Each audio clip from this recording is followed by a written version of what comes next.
Bonjour à tous. Alors aujourd'hui, je vais évidemment vous parler des échanges bilatéraux entre la France et la Chine. J'ai suivi rapidement les conférences de presse qu'il y a eu avec le président chinois et le président français.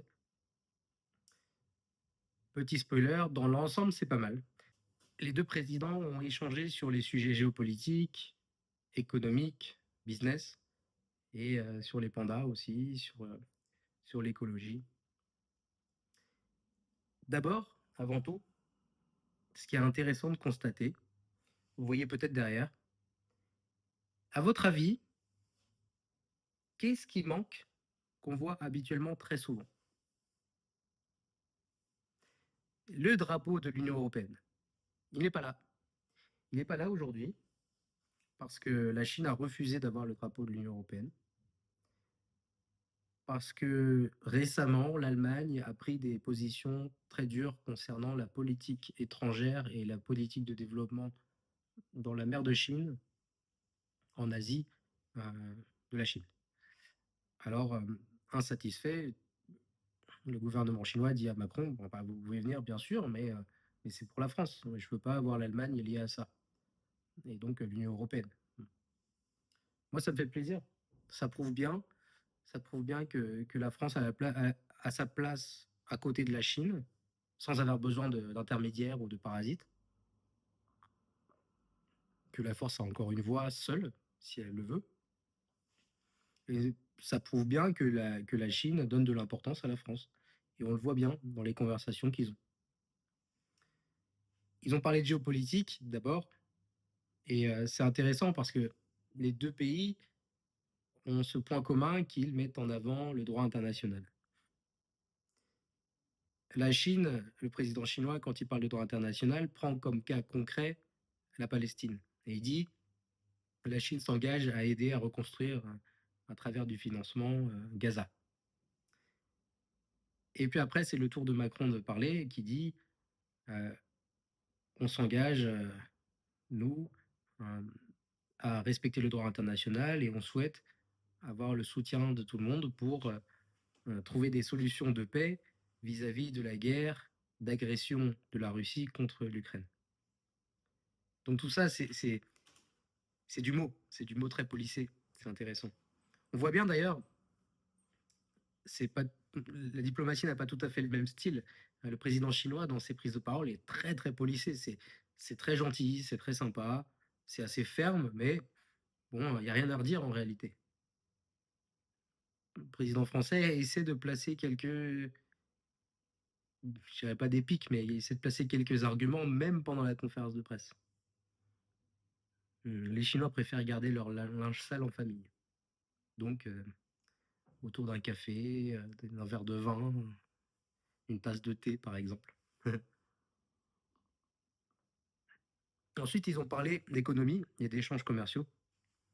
Là, c'est très intéressant. On se rend bien compte que, de toute façon, tout le monde s'en rend compte, en ce moment, il y a beaucoup d'entreprises chinoises qui viennent s'installer en France.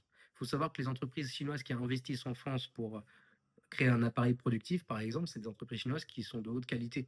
Hein, c'est pas du tému. Hein, c'est des beaux produits industriels dont la qualité n'a rien à envier à celle des producteurs occidentaux. Macron en parle et il dit qu'il encourage évidemment les entreprises chinoises à investir directement en France, sur le territoire français, ce qui peut créer de l'emploi quand c'est bien fait, ce qui a un effet positif sur l'économie. Bon, très bien. D'un autre côté, le gouvernement chinois promet à la France de faciliter euh, l'intégration du marché chinois euh, pour les entreprises françaises, notamment dans l'agroalimentaire, le domaine du vin, ce qui est un clin d'œil très important, hein, parce que évidemment, l'agroalimentaire français, c'est ce qui lui reste, hein. Euh, un des secteurs qui lui reste, il n'y en a plus beaucoup. La Chine aussi veut encourager sa propre consommation intérieure. Il faut bien savoir que la stratégie à long terme de la Chine, et c'est intéressant, le président chinois en parle, hein, il le dit texto, Il dit, sur les décennies qui vont venir, la Chine va continuer à s'ouvrir, va s'ouvrir de plus en plus. Donc c'est un très bon signal, hein, c'est un très bon signal pour mon business d'ailleurs. Ils encouragent les entreprises étrangères à s'y installer. Le marché va s'ouvrir. Elle encourage donc les entreprises françaises à venir profiter, hein, littéralement, du marché chinois. Et ils souhaitent encourager la consommation intérieure, comme je disais. Ça veut dire qu'ils veulent réorienter leur croissance. La Chine veut réorienter sa croissance vers sa propre consommation. C'est-à-dire que jusque-là, une bonne partie du PIB chinois était basée sur les exportations. Aujourd'hui, ils veulent que les productions chinoises puissent être consommées sur le territoire chinois, ce qui permettrait de les rendre plus indépendants sur plein de sujets. C'est pas si évident en réalité, hein, concrètement, parce que dans le service notamment, il y a des produits en Chine qui ne peuvent pas encore satisfaire les consommateurs. Mais bon, c'est un sujet un peu technique. On ne va pas rentrer trop dans le détail non plus. En tout cas, en termes business, je trouve que c'est plutôt intéressant. Alors évidemment, ils ont signé, là on le voit au début de la conférence de presse, ce qu'ils appellent des lettres d'intention. Hein. Letter of Intention, LOI. Ces trucs-là, en fait, c'est bien joli, mais ça veut juste dire qu'on a l'intention de négocier et ça ne veut pas dire qu'on a posé un accord. Mais bon, en tout cas, le fait qu'il y ait des discussions, moi je ne le reproche pas à Macron, c'est très bien. Et puis les Glucksmaniens qui, comme je dis souvent, qui diront oh, vous vous couchez devant la Chine, bah, tant pis pour eux. Ces Glucksmaniens sont très dangereux pour la France, hein, parce qu'ils s'ils veulent se couper de tout échange avec la Chine, bah, on va avoir des difficultés à s'en sortir. Moi qui connais pas mal la Chine, je peux vous l'assurer. En termes business, en termes économiques, en termes géopolitiques, on ne peut pas se permettre de mettre de côté la Chine. C'est déraisonnable. Hein, Monsieur Glucksmann. Hein, Monsieur Glucksmann. Petit rigolo, quoi. Je te jure. C'est pas parce que vous passez à la télé que vous êtes plus malin. Hein, et vous le prouvez régulièrement. Ok, peu importe. Après, évidemment, il y a les accords sur les pandas, c'est très intéressant.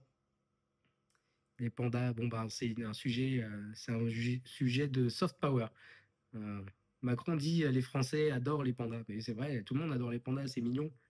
Puis la blague, c'est toujours dire quel est l'animal le moins raciste au monde. Ou disons, le plus politiquement correct au monde. Bah, c'est le panda. Parce qu'il vient d'Asie, parce qu'il est noir et blanc, et il est gros. Voilà, bon, voilà pour la petite blague. Ça fait rire que moi, mais bon.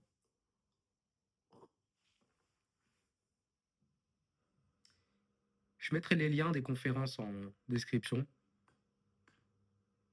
Si vous avez des objections, n'hésitez pas à me le dire. Si vous voulez faire du fact-checking, n'hésitez pas à me le dire. Si les Glucksmaniens veulent parler, n'hésitez pas. Je suis ravi d'échanger et les conversations les plus intéressantes que j'ai sont toujours avec des gens qui ne sont pas d'accord avec moi, je le répète toujours. On suit le sujet, relations franco-chinoises très intéressant. Je ne suis pas anti-Macron pour être anti-Macron, donc s'il effectue un déplacement que je trouve nécessaire et qui n'est pas si mal, je le dis. Voilà.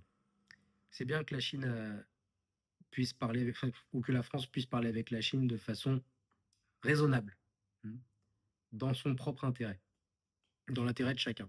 Chaque pays a ses propres intérêts à défendre et il faut aller les défendre pragmatiquement, face à face. Ça ne suffit pas de dire qu'ils sont pas gentils. Voilà pour ce sujet. À bientôt.